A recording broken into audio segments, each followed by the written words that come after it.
மனிதன் மண்ணினால் படைக்கப்பட்டிருக்கின்றான் அப்படின்னு சொன்னா, இது போன்ற மனிதன் அடுத்தவரிடத்தில் உறவாடி வாழ வேண்டும் அப்படிங்கிறத கற்றுத்தருவதற்காக வேண்டி அல்லாஹ்தால மனிதனை மண்ணினால் படைத்திருக்கின்றான். உறவாடி வாழ வேண்டும். மண் எப்படிப்பட்ட பொருள்களை எல்லாம் அரவணைத்துக் கொள்ளுகின்றதோ அது போன்று மனிதன் பிறரை அரவணைத்து வாழ வேண்டும்.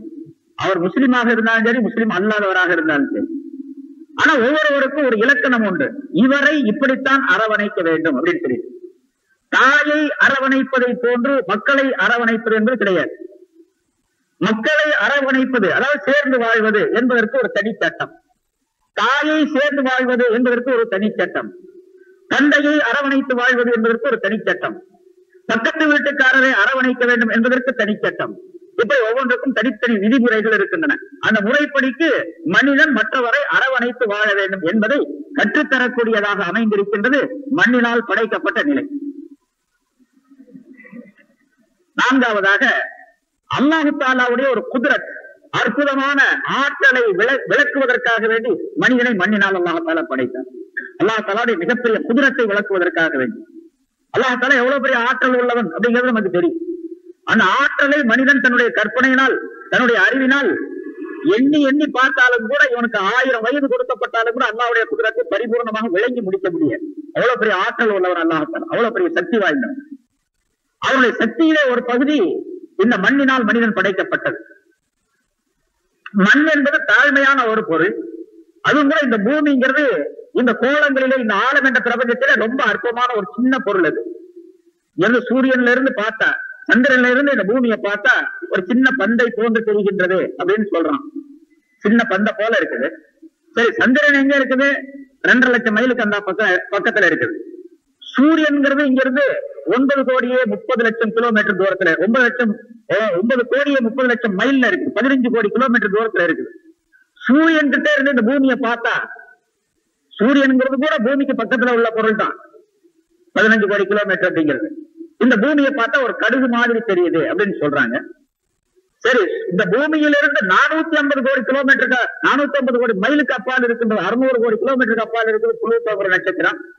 அங்கிருந்து பார்த்தா அந்த பூமி தெரியவே தெரியாது, சுத்தமா தெரியாது.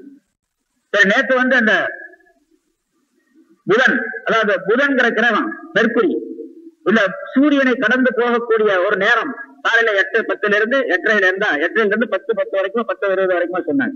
நேற்று பார்த்தாங்க சில பேர். வெறும் கண்ணால பார்க்க கூடாது, கண்ணாடி போட்டு பார்க்க கூடாது.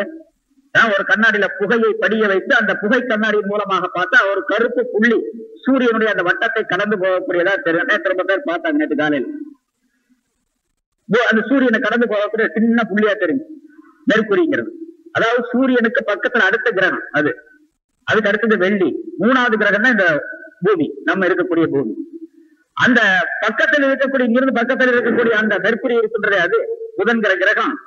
சூரியன் இங்கிருந்து சூரியனுக்கு பக்கத்துல அது போயிட்டு இருக்கிறது. அதை பார்க்கும்போது ஒரு சின்ன புள்ளி மாதிரி தெரியும், ஒரு சின்ன புள்ளி மாதிரி கருப்பா தெரியும். கருப்பா நகர்ந்து போகக்கூடிய அதுதான் புதன் கிரகம் அப்படிங்கிறான்.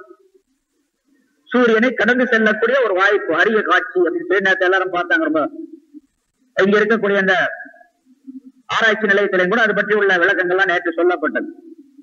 இப்ப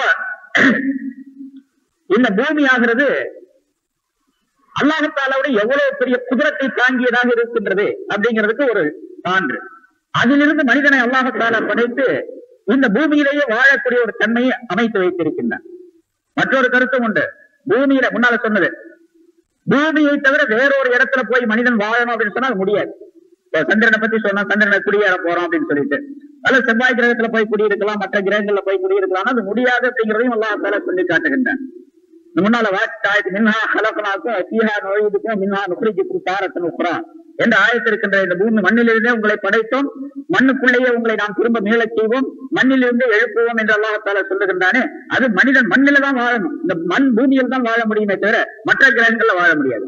மற்ற கிரகங்கள் மண்ணை போன்றுள்ள அமைப்பு இருந்தாலும், சந்திரன்ல இருந்து கொஞ்சம் மண் எடுத்துட்டு வந்தாங்க, அது மண்ணை போலதான் இருக்குது. ஆனா இந்த மண்ணுக்குள்ள என்ன தன்மை இருக்கின்றது, இந்த தன்மை அதுல கிடையாது. மண்ணை போல தோற்றத்தில் இருக்குதே தவிர இந்த மண் எப்படி செடி கொடிகளை வளர செய்கின்றதோ, முளைய செய்கின்றதோ, அது போன்று அது முளைய செய்யாது. சந்திரனில் இருக்கக்கூடிய அந்த மண்ணுக்குள்ளே ஒரு சடலத்தை போட்டு மூடி மறைத்தால் அந்த சடலத்தை அது தனித்தனியாக பிரித்து விடக்கூடிய தன்மை அந்த மண்ணுக்கு கிடையாது. எப்படி நம்ம சொன்னோம், தண்ணி தண்ணியோடு சேர்ந்து விடுது, நெருப்பு நெருப்போடு சேர்ந்து விடுகின்றது. அது போன்ற அந்த சந்திரன் உள்ள மண் ஆக்காது, செவ்வாயில உள்ள மண் அந்த மாதிரி ஆக்காது.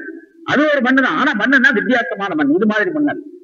இதெல்லாம் அல்லாஹ் தஆலாவுடைய குதிரத்தை காட்டக்கூடியதாக அமைந்திருக்கின்றது. மண்ணினால் இந்த பூமியில அல்லாஹ் தஆலா மண்ணிலிருந்து படைத்து அல்லாஹ் தன்னுடைய குதிரத்தை, தன்னுடைய ஆற்றலை மனித சமுதாயத்திற்கு வெளியாக்கி காட்டுவதற்காக செய்திருக்கிறார்.